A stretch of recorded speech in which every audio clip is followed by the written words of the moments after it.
alone in the moonlight. Do we know the next line? Life was No, we beautiful don't. then. In the dawn, all the wizard hills Is that from collect Cats? at my feet. I thought it was. Yeah. What we do? Memory. Oh. Are you ready? So I can't look at this one, can I? I mean, you can, Can I? if you wish. If you wish, jellyfish. I'd rather you didn't. All right, I won't. All right, I won't. Like, whatever. Yeah. It's not that deep. Okay, I'll get press record. You ready?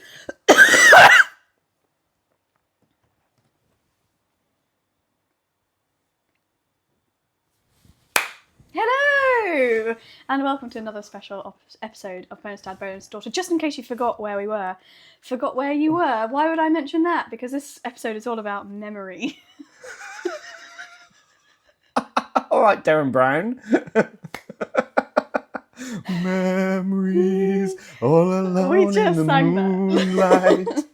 And then we couldn't remember the next line. Yeah, it is from Cats. I knew it was from Elaine Page sang that song. Elaine Page. Elaine Page, an amazing vocal. Have you never heard of Elaine Page? I mean, I've heard of Ellen Page, Elliot Page. No.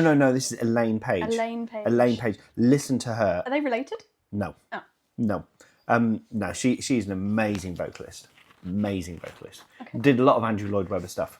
Did chess as well. Love chess. Not the game. the musical. The musical. The chess, the game is okay. Do you know? also. Do you know the song "One Night in Bangkok"? One night in Bangkok and the world's your oyster. No. Oh, that came from chess. Okay. Okay. Right. In case you'd forgotten what this episode's about, because Davey, of course, has gone off on a tangent as per usual. Because it's still Saturday. And it's still Saturday. We're not recording on a Sunday. We're going to do an episode all about memories. Now, Actually, just before, this one is a little bit different to other episodes. The reason being is because normally Hannah hasn't read the script. This one, Hannah wrote the script. Hannah wrote the script, and I haven't read the script, so I'm a little bit at my depth. Out of your depth. Yeah, I wrote this episode. I actually wrote this episode about a year ago. We recorded I this forgot episode. about it. No, we then recorded this episode a year ago. Oh, yes. And then we lost this episode a year ago. So we needed enough time for this to pass for us to do this episode again so that you wouldn't remember the memory test. That's right. This is all being very poorly explained by me. I remember but now. You remember it now, yeah. So yeah, I decided to write this episode on memories and basically test your memory, Okay. essentially. Mm-hmm. Memories are rubbish. That is how I want to preface this episode, and it is the note we'll end on, that human memory is so bad, because memory for humans is not something that's in a computer when you save a file and it's exactly how you wrote it and saved it. Our memory does this really cool thing. It's reconstructive. Our memory is reconstructive as opposed to reproductive, meaning that we don't completely reproduce what we remember. Our minds kind of make up a bit of the narrative. It does. Bit. It fills in gaps. It doesn't. It's not like a video. And when you remember as well, again, going into the realms of psychology. Please do. Yeah, when you remember, when your mind replays things back, it doesn't also replay it back the same time and time again. It will change each time. Yes. Yeah. Yeah. So how you remember something yesterday will be different to how you remember it today. Yes. Which I think is the root cause of many domestic arguments. It is indeed. He said this, she said that. Oh, Yeah. I didn't say that. Well, you actually did say that. Oh, Black Mirror, Brief History of You. Yeah. Mm-hmm. Yeah. So today I want to focus on a particular psychologist that talked about memory in great detail and studied memory in great detail. His name is Frederick Bartlett. He's I think he was born in 1932. I don't know why I put that date in there. That just seemed relevant. He's a Cambridge psychologist, so he's actually from our neck of the woods. Cambridge. What accent was that? I mean, that was a Norfolk one, but Our neck of the woods. it was kind of a pirate version of Pirate version of Pirate Cambridge. Dereham. Yeah, I was in Durham actually last week. Yeah. This week I was in Durham this week. Hey, you how you getting on? That's more of a Norfolk accent. That is more of a Norfolk accent. You're Although way- I went a little bit West Country there as well. Yeah, you did. Yeah. Isn't it funny how the Norfolk accent and the Bristol accent are very similar, despite being opposite ends of the country? Yes. Isn't that very strange? It's because all the middle people went into the middle. Yeah. So the outskirts got the... Hey, you right? How you getting on? Yeah. Anyway, Did you know you can have a conversation with somebody in the Norfolk? one time I want an actual I am episode sorry. to myself, and I he am just sorry. butts in all the time. I'm This is sorry. why I I'm don't sorry. have my own But, episode. but did you know that you could have a conversation in Norfolk speak, with someone else from Norfolk using only 2 words, and it completely makes sense? Go on. Do that, that do. Everyone in Norfolk will know what that means. I actually do know what that means. Do that, that do. 2 words. Doing Do that. That do. Yeah. I get it. Anyway, back to memory. Sorry, I'll shut up. Yes. So Frederick Bartlett basically took a Native American folklore story and used this as a basis to essentially tell people how shit memory is. And essentially he read out this story and then asked people to recall as many details as they possibly could from this story.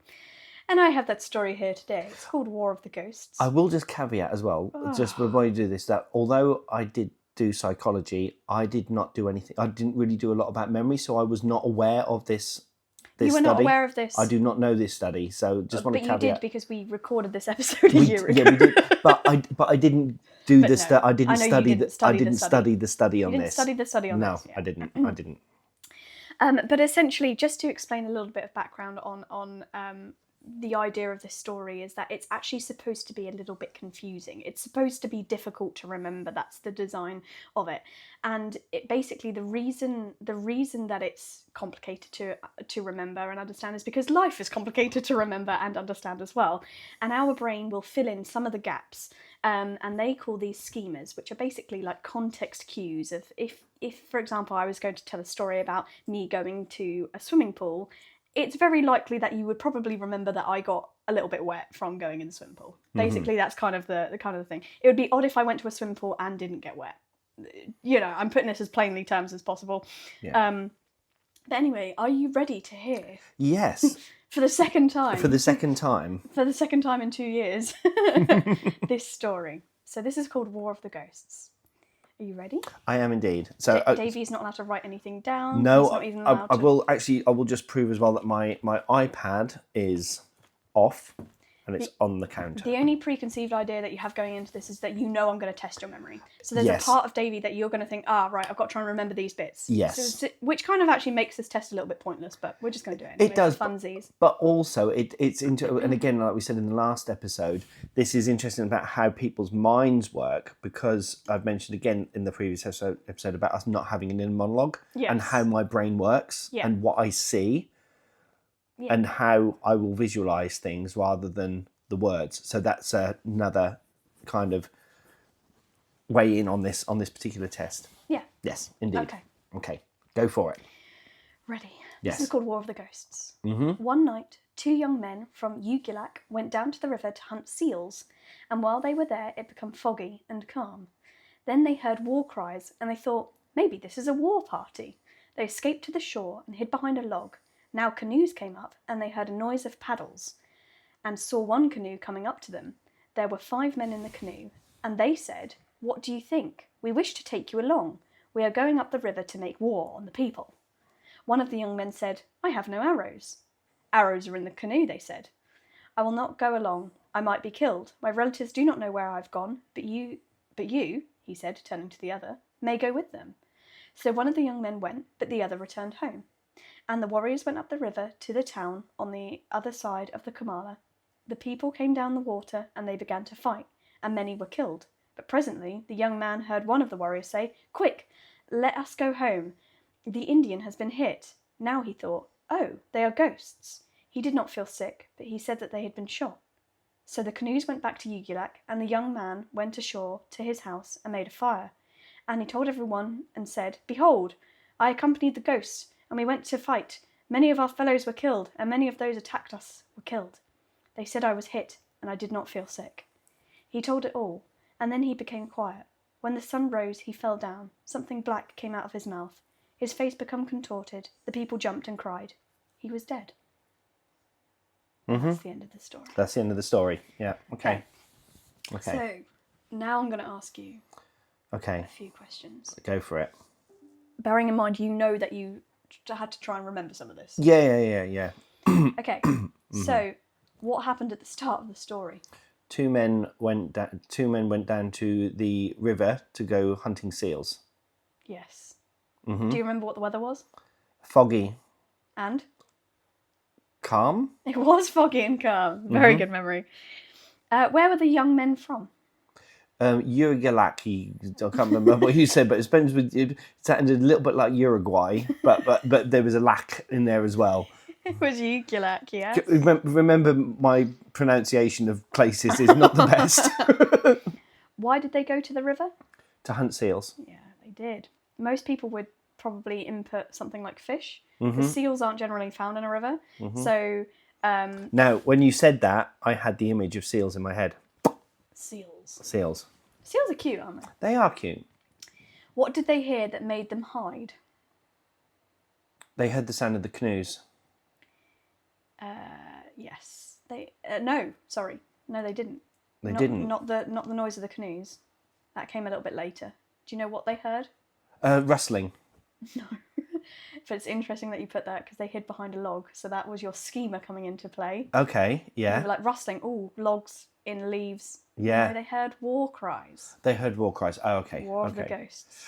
Is this linear? Are you asking? You're not asking these questions linear. I'm going. Oh, okay. This is interesting. Okay. Yeah. Okay. Who did they meet, and what were they asked to do? They met 5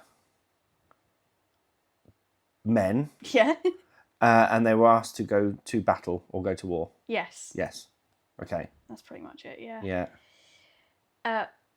What did the one of them say about his arrows? He'd left them in the canoe. Not quite. They were hidden in the canoe. No. So he said, "I don't have any arrows," and they said, "Oh, don't worry, I've got some in the canoe." Oh, right. Okay. Yeah. But you were close. You were close. You were close. Yeah. What happened when they went upriver? They saw the battle and they realised that they were ghosts. Yeah. But what was probably the most prolific thing that happened? Oh, one of them went back home. Yeah. One stayed in the boat. Yeah. But One what in happened the to canoe. him? He was shot. He was shot, He was shot by an arrow, but he didn't feel sick. but he didn't feel sick. But black stuff came out of his mouth. What made the young man think that they were ghosts? Oh, I can't remember. Oh, they didn't they not shine green? Not at all. Really, I had this image in my head when you said about ghosts that they were like green and ethereal like. No, never mentioned That's in the the image. story. That's the image that I had in my head. You've basically got Ghostbusters on your mind there. Not Slimer. You've got Slimer on your No, mind. actually, the image that I had in my head was the Scooby-Doo. the ghost from Lord of the Rings. When Aragorn goes and gets, that's the image that I had of the ghostly battle. What did I ask you? What made the young men think they were ghosts? It's not actually kind of mentioned. The people came down the river and they began to fight, and many were killed, but presently the young man heard one of the warriors say, "Quick, let's go home, the Indian has been hit." Now he thought, oh, they're ghosts. Exactly. See, it's not actually mentioned that made them Not thought why mentioned. they were It's ghosts. a trick question. It was- I was yeah. just trying to activate your schemas. So there you go. But you kind of did. I did, because you were like, oh, they're green. I never mentioned green. Yeah. So that worked. How did the story end? The story ended with the guy dying. The young man died because the black stuff came out of his mouth. Yeah, indeed. Was there anything of the story that confused you? No. Really? It's a very confusing story. No. Genuinely not, because again, I could, when you were saying it, I think you're the wrong person to do this test. no, when you were saying it, I was picturing. I can picture the men Yeah. down at the boat. I can picture the seals. I can picture the canoes. Yeah. Because a lot of people change the canoes to boats because, again, Right. boats on a river. Interestingly, when you first said canoes, the first thing that popped into my head was like the Canadian canoes that you get. I picture those as well. Right. Yeah. But then, when you said Indian, the image of the canoes changed to the old Native American style canoes that they would have had With multiple people. with multiple people on them. That image did change in my head. Now, when the battle happened, so the image that I had in my head of when they had a battle, I had this image of these canoes kind of going to the side like that, full on, and then firing arrows at the shore, and the arrows kind of flying back, almost like a sea land battle. Right, I got you. That's what the image that I had in my head. I see. Yeah. And can you remember what the river was called? No. Was it? You didn't call it? There wasn't a name. I did. Was there? I did. And the warriors went up the river to a town on the other side of Kalama. Oh, Kalama. Okay. So the river wasn't called that, but Yeah. it often asks. Basically, so the place names change generally when people start to recall the story, although you actually accurately said Ugulak. You forgot about Kalama, but Yeah. it's again, they are obscure names. They're hard to remember. They're difficult. It's not like it was called Washington, for example, which is a very commonplace name. Yeah. The Queen's Head as a pub name, you expect it to be called the Queen's Head, but if it was called like the Octopus's Arms, well, actually that's quite memorable because it's a bit weird, but you get my point. You're more likely to choose a pub name that's, in this place, a place name. That's likely to be kind of more fitting to what you know culturally. A lot of people turn the canoes into boats, as I mentioned. A lot of people forget this is a ghost story. Yeah. So they dropped the ghost bit. It was interesting that I didn't even prompt you, and you mentioned the ghosts when about the green stuff. And like you said, reordering events or simplifying the cause and effect, I did not change the order once. You didn't? Nope. I asked them in order. Oh, okay. Yeah. I didn't mess them about or muck them about, but the story almost doesn't feel linear because it's because of the way it's written. Yeah. So again, this doesn't help when people are trying to recall the story. So your brain reshaped, kind of added a few details in to try and make you understand. The ghost, for example, they were never green. I never mentioned. I had a film in my head. Yeah. Essentially, as you were reading that, I had a film in my head that as it was happening. You combined partial truth. You remembered that they were ghosts, but with your imagination. Yeah. So that's called reconstructive memory, as I mentioned before. Yeah. Now, Bartlett, as I mentioned, he was from Cambridge, so he's got a very westernised view of this story as well. Yeah. But this is Native American folklore. So to a Native American, this folklore might not sound so obscure. Okay, so I actually did have that. So it was almost like when you verified the fact that it wasn't Native American at that point, because you said Indian. Obviously, Indian. I know Indian isn't a word anymore. They're Native Americans, but obviously grew up with that word in my head. I did change the canoe. Yeah. It morphed into that Native American story. Yeah. It's interesting that you chose that Indian as opposed to someone from India. Yeah. As well. Yeah. Again, never mentioned other than Native American folklore. That again changed your bias on it. But it's a story that is supposed to be confusing, and when you recall it back, I think I remember when I first studied this thinking, I remember my teacher reading out this to me, so I didn't have it in script form like this. I remember her reading it out, and then I remember just like turning to like my mate in class and going, the heck was that? Was I supposed to be writing notes? Like it was one of those moments like, what did I just hear? It just sounded like absolute madness. And we had very similar questions that were proposed back to us, like, oh, what can you recall from these things? And I'd made up half the story. I'd changed canoes to boats. I'd changed lots of different things in the story. And I think this is where I kind of want to touch on how rubbish our memory is when it comes to, say, for example, eyewitness testimony. Yes. When we see a crime, usually it's a emotionally triggered event. It's normally you're in a state of stress. You're not in a state where you're trying to remember the details because it's happening in the moment. And yet, eyewitness testimony is used pretty much to put most criminals away. And it's not reliable. It's not reliable. There's a famous study called Loftus and Palmer where they basically suggested that sometimes, without meaning so, the police were using leading questions to get people to say certain things and recall things a little bit differently. For example, if you were to say, if I was to tell you, Davey, that I had a car accident last week, and my windscreen got smashed, you're thinking, oh gosh, she must have been going pretty fast for her windscreen to smash like that. Yeah. If I said, oh, I got a crack in my windscreen, you think, oh, stone hit it, right? Yeah, it's the language. It's the language that's being used was influencing the way that an eyewitness was recalling the events of a crime, which is quite problematic if you're trying to if you're trying to persecute someone or get the right facts in place. You know, that car may have been only going 20 miles an hour, but someone in a state of stress might think that was going 50 miles an hour. You know, there's a difference in how he is and how unreliable we are as humans when it comes to recalling memories. So the next time you're in an argument with your spouse, just remember all this, that you're probably not remembering it correctly either. And neither are they. It's interesting when you say about interviews, because I do interviews. Yes. And it is about asking you can the question that you ask does lead people down a certain way, and you have to be so neutral. And you have to learn how to interview somebody, or when you're talking to somebody, I can imagine, and not add those questions such as, you know, tell me in your own words what happened. Yeah. Nothing. You know, you can't. Oh, what were they wearing? Or you can. There's certain things that you can say which will automatically send somebody down that path. Because also, people tend to question their own memory.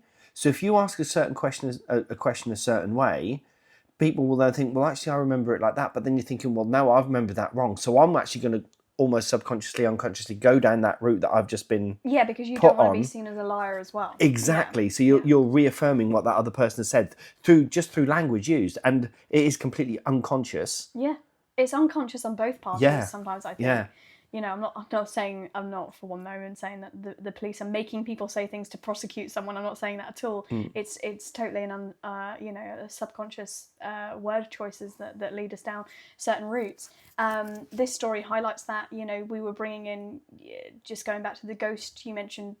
They were green. Again, that was not mentioned in the story, but you already have a preconceived idea of what you think a ghost looks like. Well, I had because because it was a battle. Yeah. And that was the first ghost battle that popped into my head. Was that scene with Aragorn coming out with all the ghosts and attack that, but then my mind kind of shifted that image using that source material and placed it in the setting that you were saying. I remember another study that I when learning about memory recall as well. There was a study that was done where they made basically people believe that when they were younger they got lost in a mall. And the study is called Lost in the Mall study, and essentially they took in the history of the people, made sure that they had never got lost in a mall, and then got a family member to recall that story, and they're like, oh yeah, no, I do remember actually getting lost in the mall once. Yeah, now that you mention it, yeah, actually that does ring a bell or something like that. But it never happened. You know, our memories are so influenced by other people that we deem to trust as well, that sometimes that's where things can get a little bit muddled as well.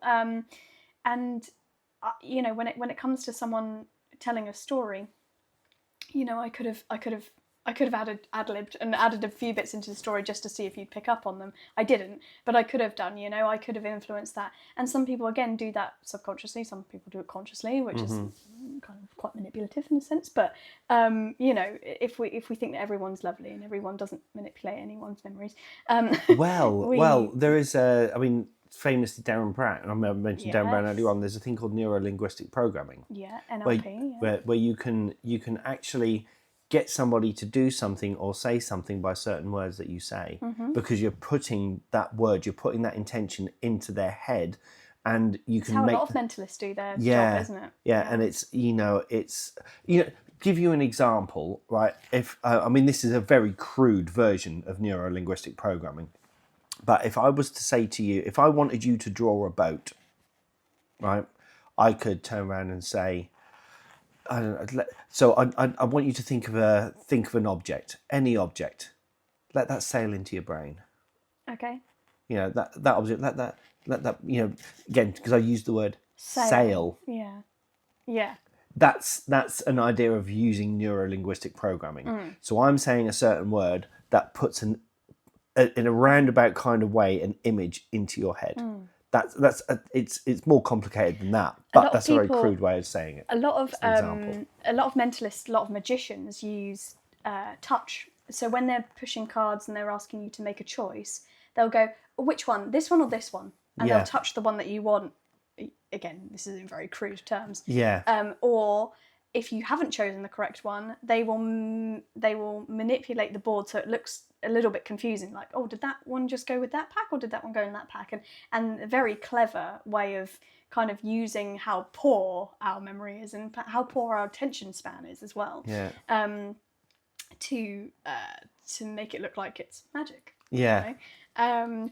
I think it's interesting when we talk about memory. When I think of memory, I think of my childhood memories, and I think, what can I remember? Yeah. Nothing. I really struggle to remember anything in my childhood, to be honest. It's a real struggle up here. It's a bit of a mess.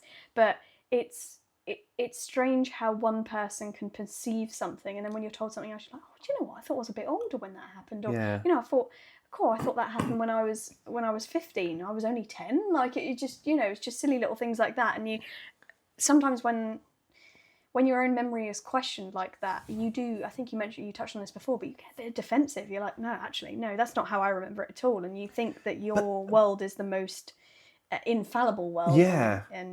But also, is. you know, you could have two people having the same experience, but you both remember it differently, and that's just because you're looking at it from a different perspective. Yeah, the 6 and the 9. The 6 and the 9, yeah.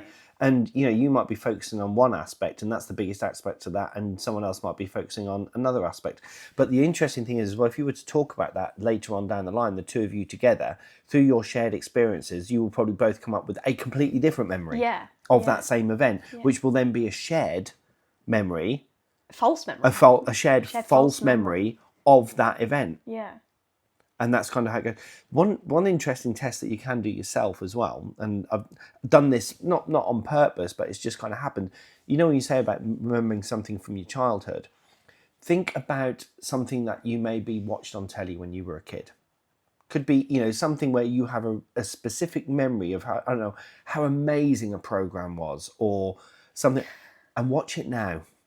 Yeah. Watch it again, and you will realise what the image that you had in your head of that is completely different to the reality. For me. Yeah, completely different to the reality. It's so shit, and I love that. Yeah. It's so shit. I don't know why you let me watch that. Well, High School Musical. That absolute trash. Oh, you liked it at the time. I did, but why? Yeah. It's absolute trash. The acting is so poor. Oh, it is. It's so bad. Yeah. But yeah, no, there are things. I think there's things that come with maturity as well, which is probably makes my point a little bit moot, because I'm now watching High School Musical as an adult, and I'm like, yeah, it's not that great. But I just can't. I think what annoys me about maturing, and when it comes to memory as well, is that people will still stick with their younger self's perception of something. Yeah. And that annoys me, because I've changed a lot since then, and how I perceived that then, I liked it then, I don't like it now. But don't you find as well, there are certain, when you say about your childhood and remembering things, now when I think, there are certain memories in my head when I think about, I don't know, so think about it, say, oh, what did you do when you were 5 years old? The same image will pop into my head for the same scene, for the same thing that I did. Oh, really? So no matter what, it would be, and it will be in there. Now, I'll guarantee that image in my head probably isn't what happened. No, probably isn't what happened at all. Yeah. I mean, if you were to say to me, like just then, I thought about 5 years old, one image just popped into my head. And I don't know why. I do not know why, but it's me kicking a football at the bottom of the stairs at Daisy Hill, where my auntie's house was, where I was going to see my auntie and my cousin John. Mm-hmm. Just me kicking a football at that wall. It wasn't anything specific, you know, there wasn't anything special about that day. Nothing happened that day, but for some reason, that image is stored. Is what it is. Is in that brain. And I can remember the ball. I can remember what I was wearing. I can remember what this weather was like. But can I? Yeah, that's the thing. Like, I don't think I can confidently remember to that level of detail. Yeah. Anything from my childhood of that. Yeah. What's the word? Cleanness. I don't know how else to clarity. Clarity. With that clarity, like how I don't understand how you can recall that so vividly. It's vivid. I can close my eyes. I can see the image in my head. It's there. That's crazy. It's there. See that there? Nah, I'm in a different boat entirely. Yeah. Canoe, if you will. Yeah. Well, you know, actually, I'll give you a really good example. I'll give you a really good example of that. You know, I've mentioned in the previous episode about Tales of the Unexpected, Yes. and it was filmed in Norwich. Yeah. Remember, I told you I saw them filming it. Yeah. Yeah. Right. I've got an image in my head of what I saw that day.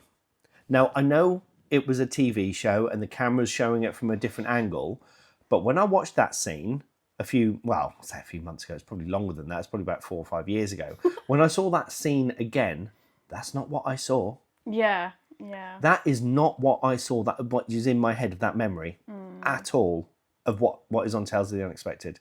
Yeah. Not at all. See, It's yeah. I can actually, do you know what? Memories are shit. Do you know what? The funny thing is as well, is I can remember, because I moved away from Norwich to go up to Sleaford when I was 6 years old. Mm-hmm.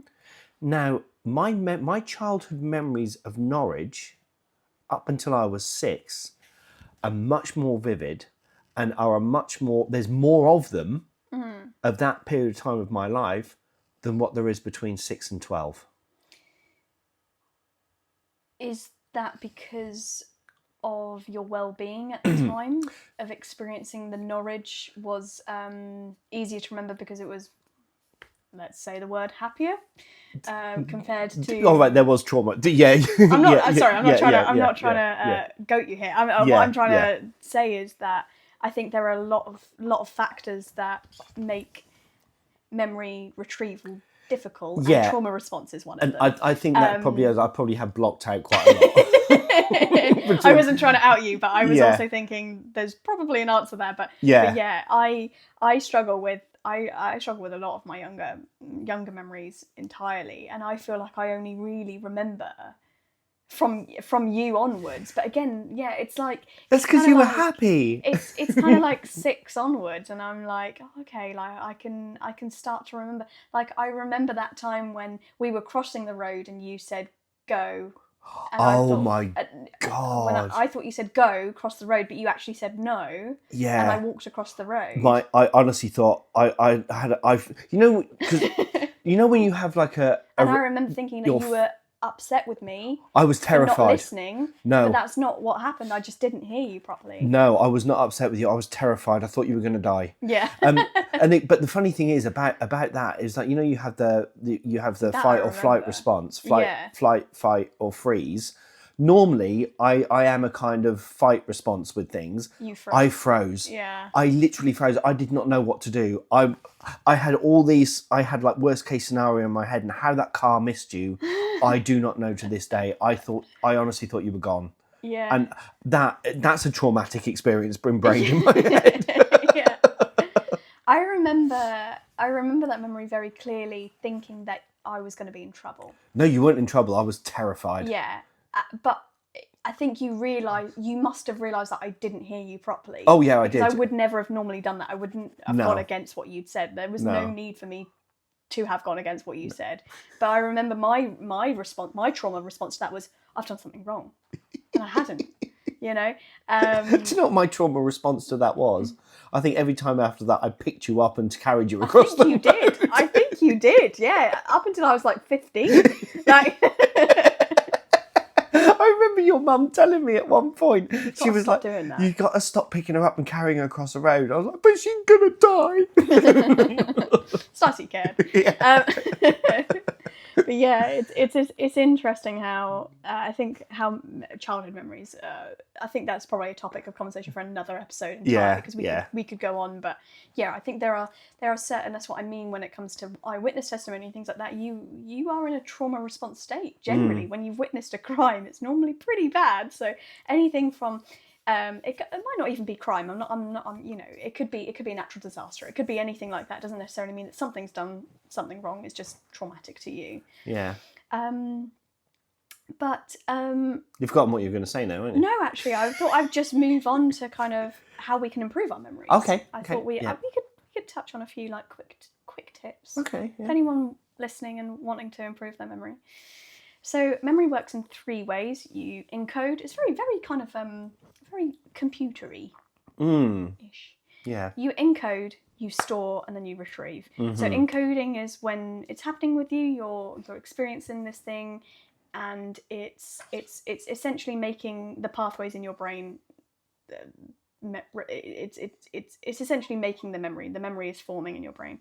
Storage, self-explanatory, but basically where it's being stored, your memory is then stored. You've got several areas of storage in C in drive, your brain. D drive, L drive.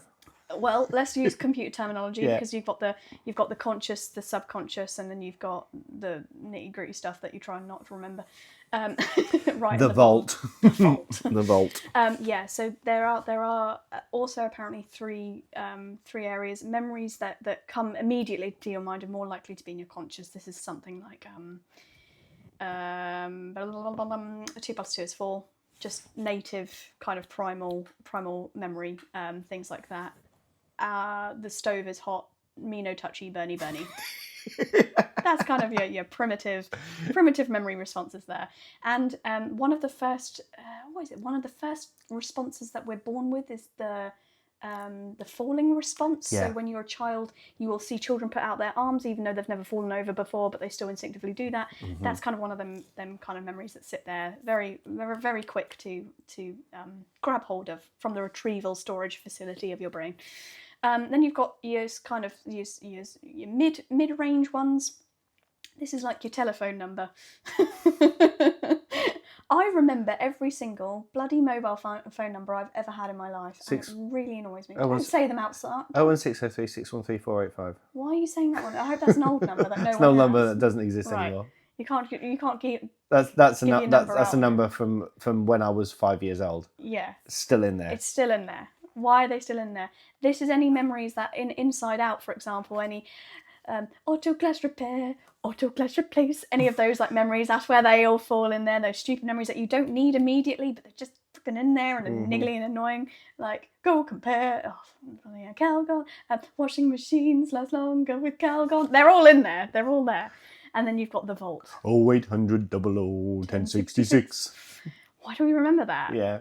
And then you've got the vault. Now the vault is the vault where the dark stuff lives. Yeah. No, it's not necessarily the dark stuff. It's just the stuff that you don't need to recall all the time, but also can make up quite a bit of your psyche and your subconscious and your unconscious and all that. Yes. All that. Yeah. So you've got recap. You've got the conscious, the subconscious, and then you've got the unconscious, and that's how they believe our memories are stored in those certain areas. Bad memories can manifest in all sorts of silly, stupid things that our bodies do. We can have trauma responses, we can have anxiety attacks, panic attacks, we can have anything from that. We can have PTSD, flashbacks, trauma responses. I'm literally just listening to this off the top of my memory. Yeah. I'm using my memory to retrieve all of these things, but yes, that's where all of those kind of trauma responses lie. Supposedly, this is the general accepted theory of memory retrieval. So, how can we remember better? Some things we don't want to remember. Yeah, some things are best put in the vault and left there. Yes. And I think it's probably worth mentioning, actually, at this point in the podcast, that memory, sometimes we don't need to remember things. Even if they are traumatic, even if they're not traumatic, we don't actually need to remember everything that we've ever lived with. That we can live on and go about our lives without remembering such awful, maybe traumatic events as well. Yeah. I think the general consensus being that yes, or they may affect you, and maybe talking about it does help, and therapy is a great kind of tool for that. You don't have to remember, you just have to learn to accept and move on from that. You don't need to recall the nitty-gritty to know that something awful happened. You don't, but there's also your mind can also store things that were traumatic or that you think were traumatic, and sometimes through therapy as well you can actually find out actually wasn't that bad. Yeah, you're misremembering it yourself. Yeah. So there's that side of it. There's a protection side as well. There's that side of it as well. I think your mind is always working to protect itself on most occasions. It's very rare that your body's not protecting you against something overprotecting you about something is what I'm trying to say. So Your mind is a marvellous thing. it is great. It is great. Can lie, but it's great. Yeah. It's great at protecting the psyche, and it's great at protecting you. So it's not anything to be. It's not anything to be mad about. No. There was so I did. I know it's kind of related to that, but it shows how the mind kind of works as well. So I did a psychological study years ago. And the study, when I went into the study, we were thinking about, okay, so if you see traumatic things, the idea was we flooded with a load of images, some traumatic, some horrible images, and we then played a word association game. And then we did the opposite, and in that you were shown lots of lovely things. Yeah. And then did a word association game. And went into that study thinking, okay, so if you're going to see a lot of nasty things, when you do the word association game, you're going to say nasty things because you're in that mindset, and vice versa. That I've seen the nice things. When you do the word association game, you're going to say things that are nice and happy and upbeat. It's actually the opposite. It's completely the opposite. It's like your mind is trying to keep that balance constantly of going on. So when I watched the traumatic stuff, I was then saying nice things. Yeah. But when I was seeing nice things, I was then going down a darker path with the word association game. It's that's how your mind is so clever. Yeah. And that I think the way in which people deal with traumatic events as well. Some people may use humour, for example, to get through a traumatic event. And I think I do as well. Yeah. And another person might think that's insensitive, but actually sometimes when you deal with a lot of bad things, maybe because of your job or mostly jobs, I'm gonna you could be a doctor seeing some pretty horrific things in the field. You could be in the police force and see again some pretty horrific things in the field, and maybe having a laugh and joke about it seems insensitive, but actually it's sometimes a coping mechanism. It's a coping mechanism to cope with those things. Yeah, I mean, I'm quite. It's quite funny. There's the little things that wind me up, but big traumatic events don't. I go very numb, and they don't really affect me. Yeah. I mean, let's take that. I mean, I know it's one example of you remember this of when you fainted that time. Yeah. And you kind of collapsed in the shop, and when the doctor came running over, it was like I kind of started reeling off what had happened to you, and he thought I was just a passerby. And when I said no, I'm her dad, he's like, well, you're very calm about it all. Yeah, you're like, well, yeah. Same shit, different day, really. Exactly. You. I remember this. This isn't oversharing. But I hope not. No. It's not about you. Well, you're involved in this story, but there was. I won't go into too much detail, but there was a very traumatic incident, let's say, that happened, and I was on the phone to you. I'm being very careful what I say. Okay. And I think I know what you mean. Yeah, I was on the phone to you, and I was dealing with something at the time, and I remember you saying to your mum, "He's gone into work mode." You know what I'm talking about? I think so. Yeah. I think so. Yeah, involving a death. I called you. You called me. Yeah. And I I went into that. The person didn't die. Yeah. Oh, we're thinking of different things then. Yeah. Yeah. Okay. I was with him at the time. It was my granddad. Remember? Can you not remember this? I don't remember this conversation at all. You don't remember this conversation? Really? And I was there, and I'd phoned up, and the paramedics and everything was there, and I phoned your mum, and I got on the phone to you. Yeah. And you said to me, or you said to your mum, I heard you say it on the phone, saying, he's gone into work mode. Oh, okay. Because I just completely disassociated, and just there was no emotion, went. I think I do remember that, actually. Yeah. Maybe. Yeah. Or are you now remembering? Or am I not remembering? Are you now remembering it because I've put that memory into your head? Yeah, now I'm like, did that happen? Now I'm questioning my own memory of that. Do you know what? I'm going to go ahead and say that I don't remember that. Really? Yeah. See, I do. There's a part of me I remember when he died. Yeah. I don't remember I don't remember being part of that conversation. Yeah. You definitely were. I remember when... Oh, no, I definitely remember you were. Cause I remember that phrase because it was so out of the blue. You saying that. I think it was It struck scarier her. when he was walking along the A11. Jesus Christ! Yeah. Yeah, I think that's scarier to me. Yeah. Yeah. I remember that Yeah. because I remember that was the same day that the incident happened in Wyndham, Yeah. and I was like, okay, I think we need to separate ourselves. Yeah. You deal with that, and I'm going to deal with this. Yeah. Yeah. Yeah, and we went our separate ways that day. I was like, I don't have the brain space to deal with two of these things at once. I'm just going to stick with this one. You were like, fair enough, adios. Don't worry, we got this. And I was like, sweet. That I remember. Yeah. I remember him dying. Yeah. Oh, I remember his death, I should say. I don't remember him dying. Yeah. I'm not sure I remember that Do conversation. you remember that conversation? No, I do, because I remember you saying that, and that kind of struck a chord with me because it was a natural reaction for me to do what I do in those situations. There's been another time that you've gone into what I would class as work mode. Was at Ferry Fest when that guy punched me in the face. Yeah. He didn't mean to. I know he didn't mean to. He didn't mean to, but he did clock me. Yeah. And I remember you being so drunk and silly, and then suddenly it was like, whoop, it just carried this guy out and out of the tent. Like it was like a split second, like you went from one mode to another. It was the craziest thing. I can't even remember what he did, why he was kicked out. It wasn't because he punched me. That was in the hubbub. That was in the hubbub. No, there was a fight about to break out on the dance floor. Yeah. Literally, it was going to get. It was to do with him, wasn't it? He was like the instigator. He was the instigator, and I had to get him out of the place before it really got very ugly, very, very quickly, and I managed to get him out. It was just. I've never seen anything happen so quickly before my eyes, but also get punched in the face. Yeah. It was a bit of a shock all around, and I was like, Yeah. ugh.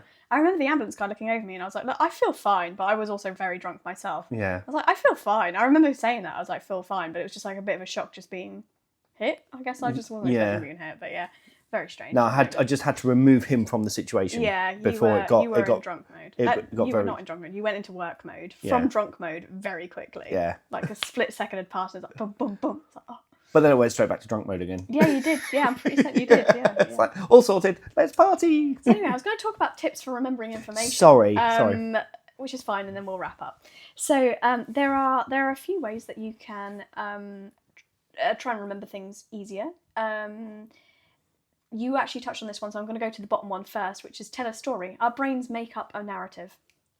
I've seen people do memory tests and they have basically seemingly random amount of objects that they have to remember, and he'll make a story or someone will make a story like the book went on holiday to the Caribbean, and then the Caribbean will be the next thing that they have to remember, and then in the Caribbean we played we had rum and coke, and rum and coke is the next thing you have to remember, and so and so and so and so. So that's called tell a story. Storytelling is a great way of remembering. Chunking, which is grouping information into patterns.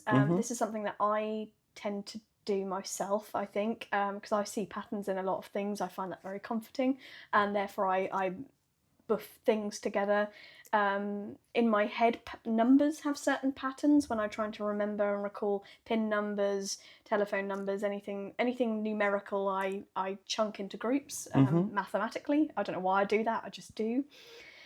Spaced repetition. So repetitions are great for memory. It's what we do as musicians when we're learning an instrument. It's all about repetition.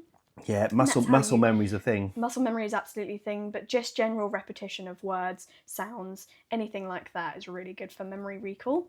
Elaborative rehearsal, which has to be my favourite, is connecting information to what you already know. So if you're trying to study for a test and you already know that the hippocampus is part of the brain, but you don't know what part the hippocampus does, which is to do with memory, by the way. I just thought I'd just put that in there.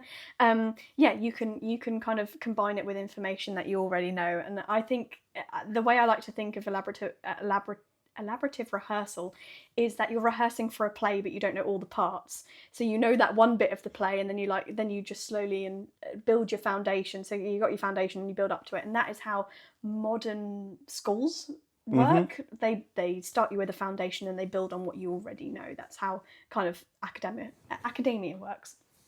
And then mnemonics, which are silly little things. Mnemonics are very fun. I always use to remember the order of the planets. I have a mnemonic that I go, my very eager memory jerks and shows us nature's plan. Although we've dropped the P because Pluto's no longer a planet. It's a planet. Just don't. It's a dwarf planet. Poor Pluto. Poor Pluto. I'm a dwarf human, so I kind of understand.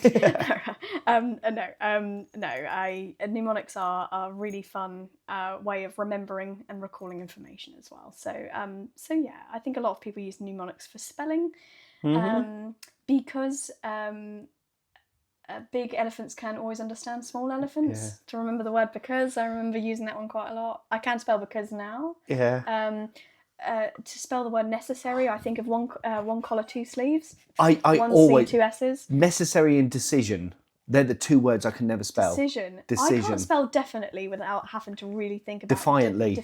Definitively. Yeah. Yeah. If I think of definite, and then I think because we pronounce it definite. Definitely. Blood. It's definitely. Yeah. Blood. See, now you're going to remember that because you know that phrase in it. Fam. See, this is what I like about elaborative rehearsals because Yeah. you've already in it is already a thing, and you're like, oh, definitely. Like it's just it's adding from what you know. I think it's one of my favourite things. But that pretty much sums up what we talked about today. I just thought I'd leave us on a how you can improve your memory. Yeah. Oh. Well done. But memory is thank you. Did you enjoy this episode? I did actually. I did really enjoy this episode. Did you enjoy not having to do anything for this episode? I did. In terms of It was great. Yeah. writing it. Yeah. Cool. Yeah. So this is the next one. Should we do your other episode? I'm quite liking this. Oh, really? Yeah. Let's do the other one I wrote. Okay. And then I won't write another 15. We'll crack both of mine out in the same session. I like it. Well, if you enjoyed this episode, we have plenty of other episodes in the bank. We do quite a few psychology kind of led ones. We do. Our joint interests, so we tend to touch on it. We touch on it most episodes, actually. We do, actually. We do. Because it's what we both studied. So. Creature of habits. Yes. It's what we can recall. Oh, I burnt myself the other day as well. See that? Oh, that's a really bad one, actually. Yeah. I thought that was you, like, just being you and being, like, hypochondriac, but that genuinely does look like quite I bad. just noticed it. No, that's touching the element in the oven. Fun. When I was getting out a pizza. Lovely. Yeah. What flavour was the pizza? It was it was from Lidl's. It was one of those salami ones with the peppers on it. Like meat feasty situation. No, I don't like a meat. It was purely salami. I don't like those little bits of beef that you get in a meat feast pizza. I'm not 100% Oh, what, like sure. the mince? Yeah, I'm not 100% sure what that is. So Beef?